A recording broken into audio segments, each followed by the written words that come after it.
Dayo Vikings, and welcome to something we haven't done on this channel, but is now third time I'm doing this today because the two first tries didn't fail. We're doing a little tier list ranking of books that I've read this year, and there's 9 of them, and they are in no particular order: The Oath by Michael Jecks, Swarming Steel by Douglas Hollick, Ranger's Apprentice: The Burning Bridge by John Flanagan, Tower Lord by Anthony Ryan, Among Thieves by Douglas Hollick, Ranger's Apprentice: Ruins of Gorlan by John Flanagan, Black Arts by Princess and Well, Blood Song by Anthony Ryan, and God of Vengeance by Charles Christian. And for these 9 books we have 4 categories. It's really good. It's for books that I think are really good.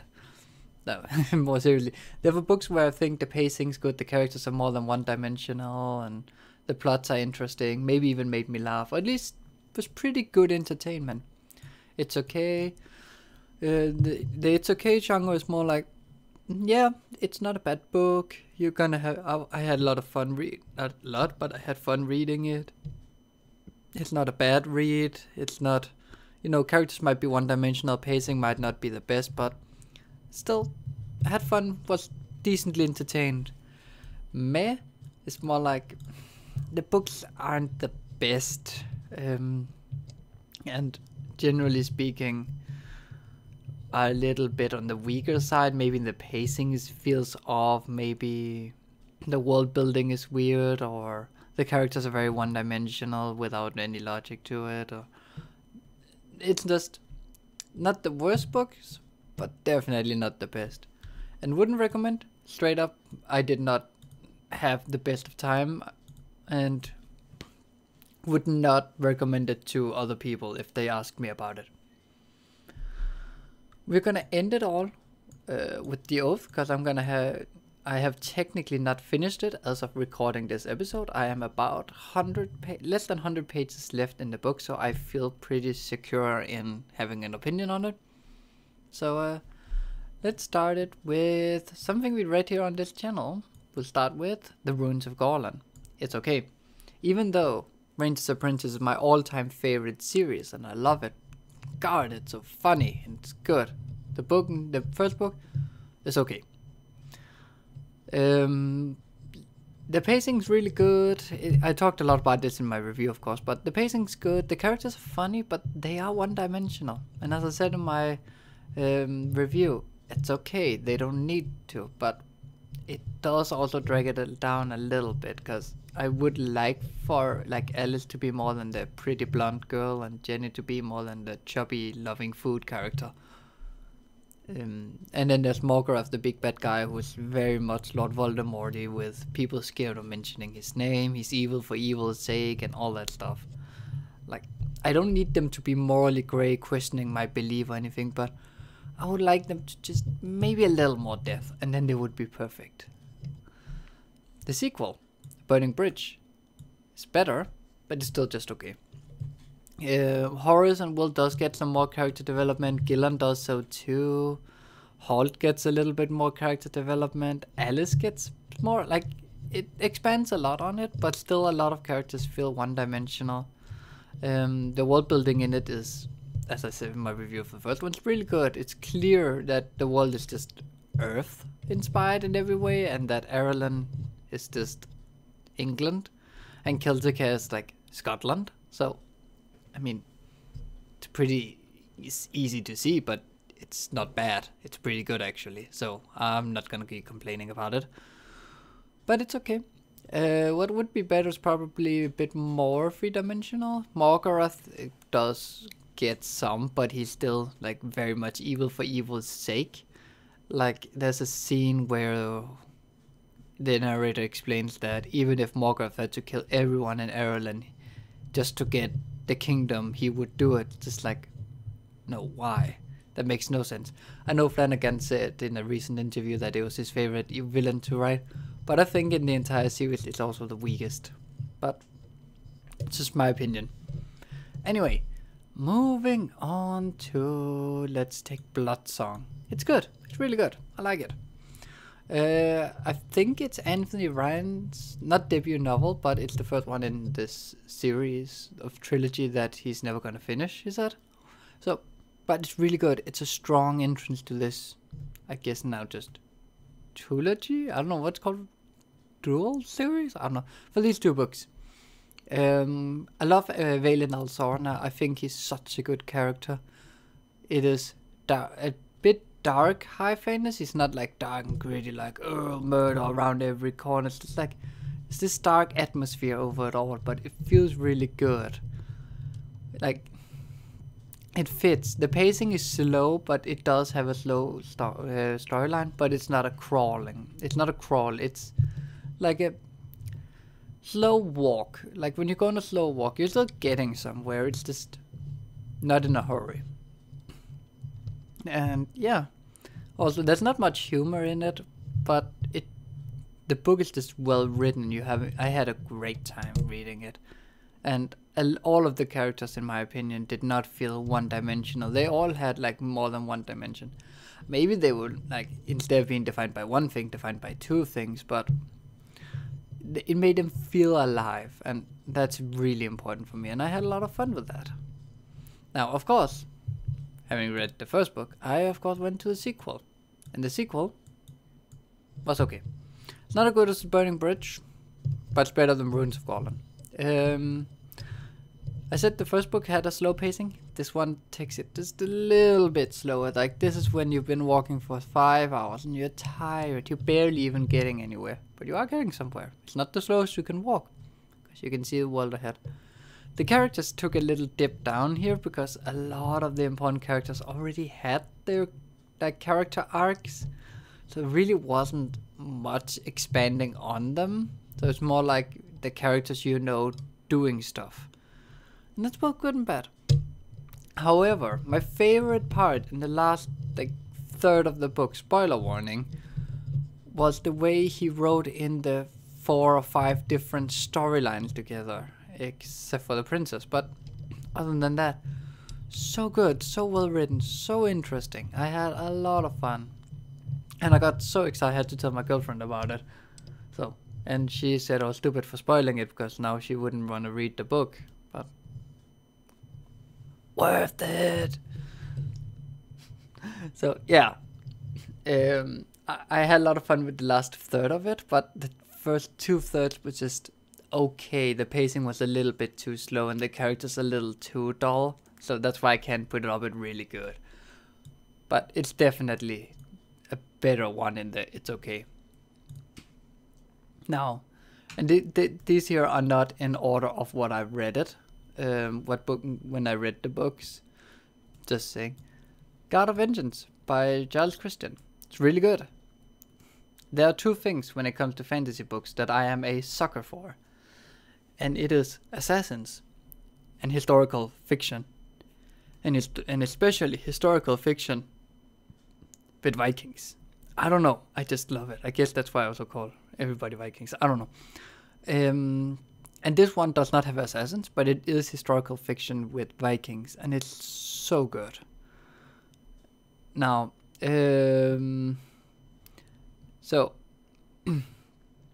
the story is basically main characters like 16 or so. His father is a jarl. The king of Norway needs him to fight a jarl that does an uprising, but the jarl who does the uprising is actually working with the king to kill the father of the main character and stuff.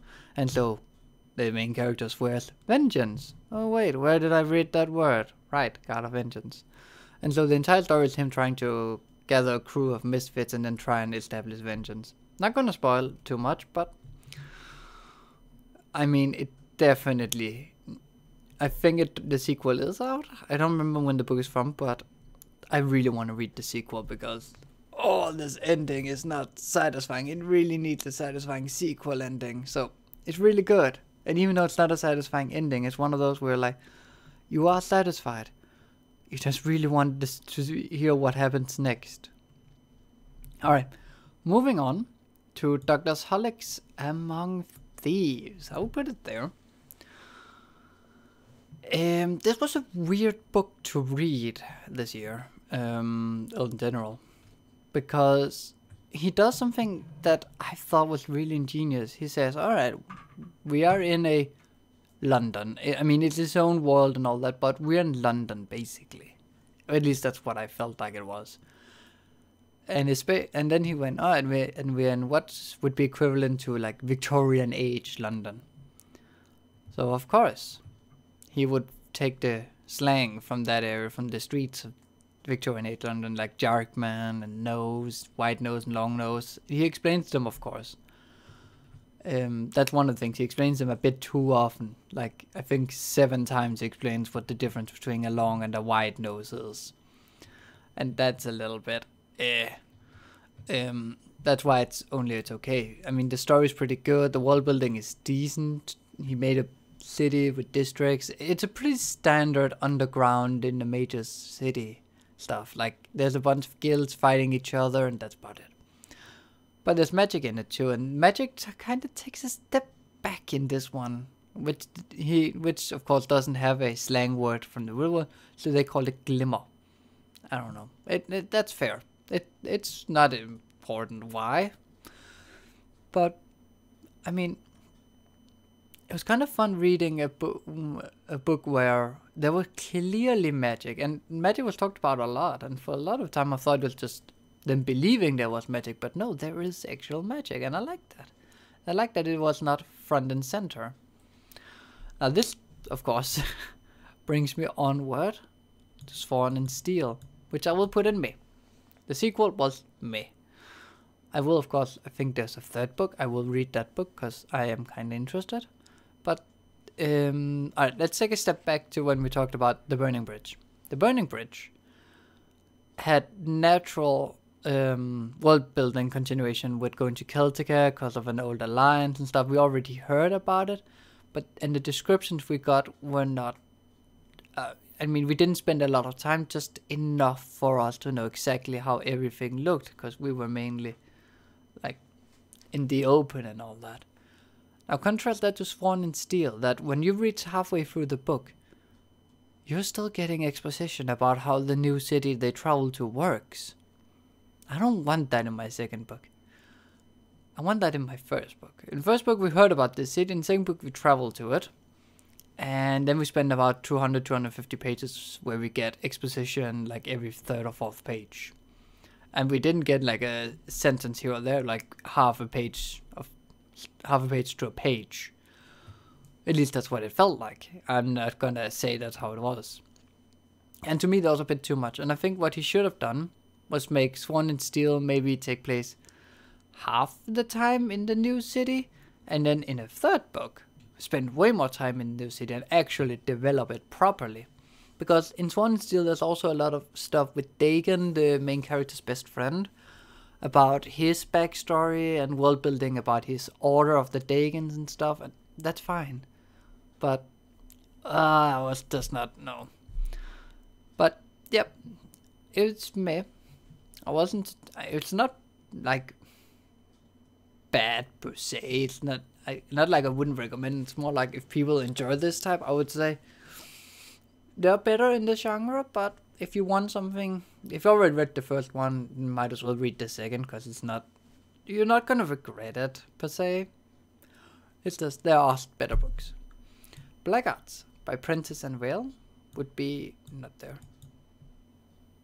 Oh yeah, right. Sworn Steel had potential because magic took a way bigger point in it, and that was so, like, it felt natural. Let's say it like that. Anyways, Black Arts. Black Arts by Prentice and Vale was kind of a shocker to me, because like the 1st, 4th of the book, they spent a lot of time going, Jack thought this, then Jack said, blah. Like, a lot of time, at the end you were going, I know the main character's name is Jack. I know. But you were never really bored, and it gets better and better. I would actually, the more that I think about it, place it up here, it's really good. Because it is, it's really good. It's like, there's a mystery going on. You know who the bad guys are, they're the super religious people. But then there's a mystery going with devil worshipping and books of devil worshipping, and how does that correlate to the religious bad guys who absolutely hate it, and magic, and the main character's magic, and oh boy, there's a lot of stuff going on. And there's almost a romantic subplot. I'm gonna keep it at almost. Right. That's actually, yeah. That's one of the things about Tower Lord and Bloodsong. They do have like a semi-romantic subplot that he really doesn't go anywhere with. And I think it really hinders it, the Tower Lord, from being like higher on It's Okay or actually making low It's really good. Is that he has a romantic interest he just doesn't care about. Alright, back to the final book. Well, onto the final book, The Oath, which I have not finished yet. I'm missing less than 100 pages, as I said. But let me just say, I would not recommend it. It's book 29 in Michael Jack's Templar Knights series. I didn't know that when I bought the book. I own all of these books. I currently only read books I own because I have so many books I haven't read. I have 400 plus. About half of them are mine, other half of my girlfriend's. So, give or take. But it's book 29. You can read them all independently. At least this one you can read independently from the others. So, and it's a mystery. It's a historical fiction. So big plus in my book. That's why I bought it, because I was like, oh, that sounds really good and interesting. And nope, it's not really. The pacing. It takes place during the uprising against Edward II in 1340 something, I think it was, around October and November of that year. And that's very like tumult of time in British history, with the uprising against Edward II from his wife and son, and also a couple of his lords, of course. Or earls, as he calls them. Which they were, just saying, they were earls. And his son was a duke. Anyways, and that's kind of like the B plot in this book, is this uprising where you learn about it. And I loved that. And then the main plot was was what I thought was going to be the murder mystery of a maidservant and her master. Well, technically not her master, her master's ex-husband. Where the ex-husband went and killed the maid's master and the master's family. And left her alive. But then both of them show up later dead, different places, different times. But who killed them and why?